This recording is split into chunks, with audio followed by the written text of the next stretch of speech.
Hey guys, Station X here. Now, I've taken a look at 3 different 8-bit new controllers. And something that, for many years I've looked at with third-party controllers is that normally third-party controllers kind of fall into one of two categories. They're either just not quite that great compared to actual third-party controllers, or they're just really just gimmicks at the end of the day, like having fans in the controller just being lit up or whatever, some sort of wacky thing to try and get you to buy it. But rarely does a third-party controller ever quite compare itself to not only a genuine first-party controller, but in some cases you can do better, or some people might prefer that controller over the first-party one. Now, I very much like Nintendo Switch's Pro controller. I think it's a very nice controller, and it's very hard for me to recommend any other controller besides this one. But I gotta say, with 8-bit Do, they're, starting with the first one I looked at, the SN30 Pro and its Super Famicom counterpart, it's very good controller for playing 2D games just because of that D-pad alone and just the form factor of it. Besides, you could, if you wanted to, use this for third-party games. But of course, with 2 out of the 3 controllers I've looked at, there's always been some kind of problem or issue as far as trying to use it as an overall, controller for all types of games on the Switch.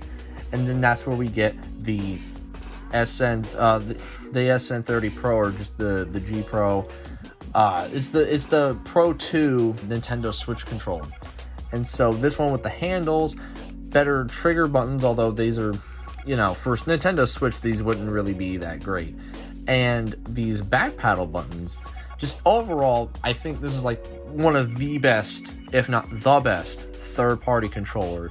And it's very, very comparable to the first-party one. The only thing that it wouldn't be able to do is the amiibo support, and that's pretty much it. Because I'm pretty sure this also has motion control capabilities. I just never use motion control, so it's not my thing. But I'm 90% certain you can, for this, and even the N30 Pro, they all, I believe, have motion control, as well as doing pretty much everything that the first-party controller does, except for that, of course, the amiibo thing. But do you guys really use amiibo that often? While they're nice to have, they don't really do much.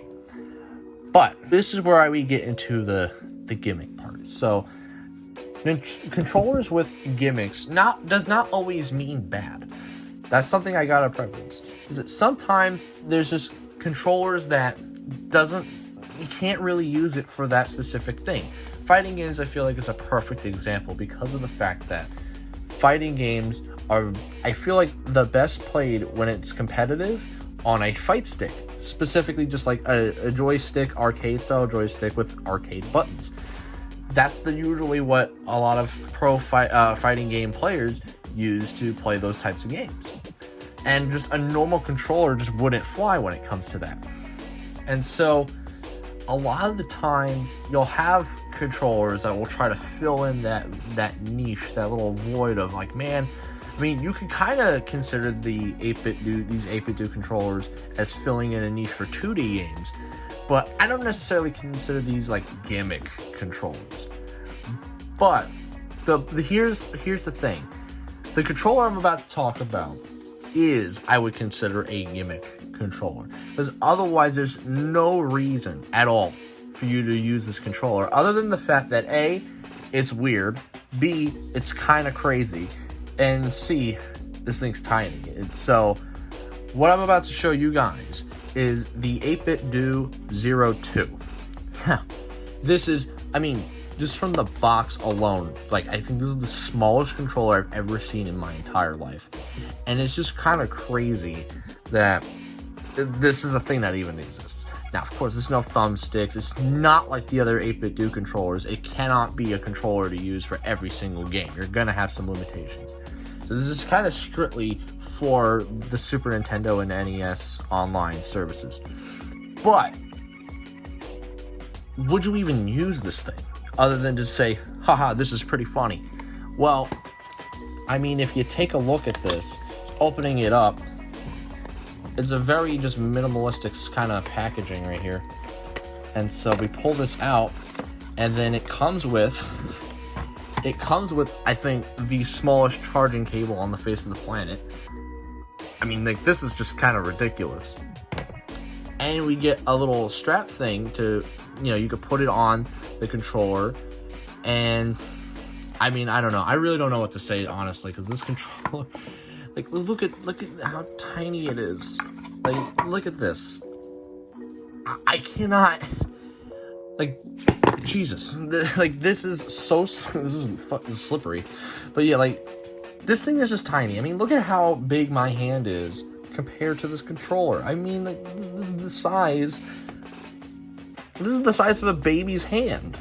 I mean, I guess if you have a toddler that you want to give this to, I really don't know who this is for. I don't know what kind of niche this would fill. I don't know what kind of person this is targeted for, other than the people who just like looking at weird stuff. And I mean, yeah, there's really not much to say other than its size. So what do you get with this thing? Well, you get the shoulder buttons, L and R, you get a D-pad, which, I mean, comparing it to these other 8-bit do controllers that I've looked at in the past, it's not the best. And you get your A, B, X, Y, which, you know, they're all so close together that, I mean, even if I just didn't have gloves on or whatever, my hand would hit every single button, or at least hit more than one when playing this. You have your start and select, and that's pretty much it. You have a little light to indicate when it's synced on, and you have the charging cable. And yeah, there's the little thing for the strap. And I mean, it's a good controller if you want to, like, play 2D games very portably and don't want to lug something like this. I mean, really, honestly, like, I mean, this is pretty small. You know, same thing with this. It's just, I don't get why it's so tiny. You know, I mean, I'm not necessarily hating on this. I'm not going and saying, like, this is the worst thing of mankind. I mean, it's not hurting me or you or anybody else. I mean, other than my brain on why this exists. But, I mean, hey, look, listen. I'm a big fan of just weird, out there kind of controllers. And, I mean, I think this is pretty weird and out there. I mean, I can't see you topping something like this unless you do something even smaller than this or whatever. I do think there is something funny about trying to fit small, you know, like getting technologies into these like small form factors like this. And so, like, I've seen Game Boys that are like about this size as well. So it's just one of those things. It does kind of remind me of the Game Boy Micro, but even then, like, even the Game Boy Micro is bigger than that.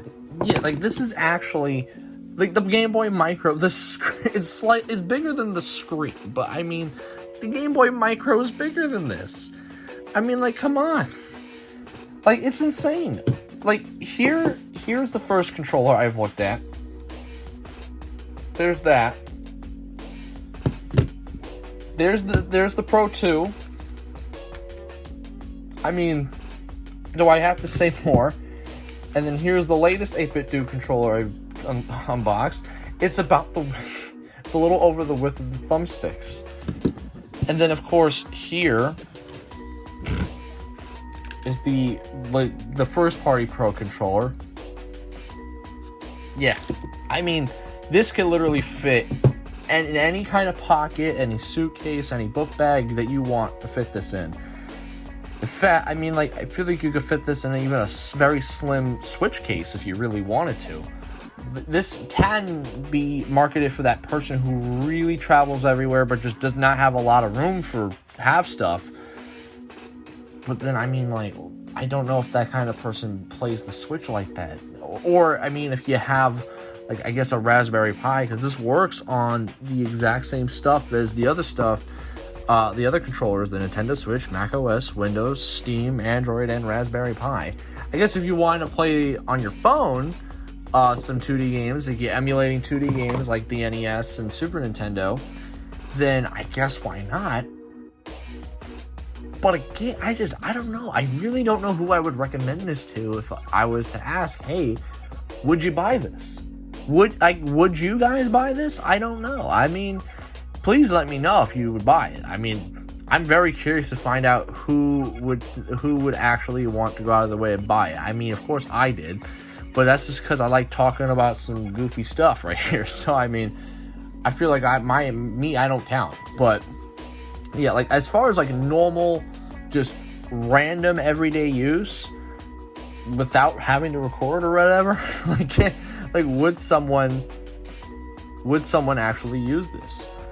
I don't know. I just don't see this as a thing that you can legitimately use without it hurting your hands for a few hours. This is kind of like a novelty thing. I mean, yeah, even those buttons on the top, those shoulder buttons are very yeah, I mean, it's really funny, and I just think 8BitDo wanted to make a controller to see how small they can make a controller. I'm very curious if you could get an adapter to sync this up to like a Super Nintendo or NES or whatever. You know, that would be really funny. Because I know 8BitDo makes some adapters to sync like something like this up there on a Super Nintendo. So that would be nice. I would love to see that be a thing. But yeah, I mean, I don't necessarily want to go and sync this up to my Switch and show gameplay just because, I mean, I pretty much be doing the same thing I did for the other videos. At this point, it works the same. It works the exact same as the other ones. It's just the only thing is that this is just a Tic Tac. And so that'll pretty much be it. It's very not an eventful unboxing, I know. It's more so just me talking about and just being kind of mesmerized by how small and wacky this thing is. But I hope you guys have a wonderful day, and I'll see you next time.